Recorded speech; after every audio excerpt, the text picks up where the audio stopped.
ఏకలవ్యుడు తన బొటనవేలి ఎందుకిచ్చాడు తెలుసా? ఏకలవ్యుడు ధనుర్విద్య నేర్చుకోవాలనుకున్నాడు. కాని గురువు ద్రోణాచార్యుడు అతనికి నేర్పలేదు. అయినప్పటికీ అతను మట్టి విగ్రహం ద్రోణాచార్యుడిలా చేసి ఆ విగ్రహం ముందు ప్రాక్టీస్ చేయడం ప్రారంభించాడు. తన కష్టపడి అభ్యాసం చేసిన ఏకలవ్యుడు అద్భుత శక్తివంతుడయ్యాడు. అతి శ్రేష్ఠ విలువిద్యకారుడుగా అయ్యాడు.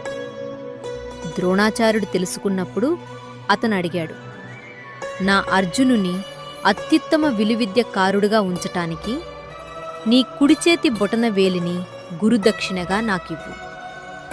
ఏకలవ్యుడు తన బొటనవేలిచ్చాడు.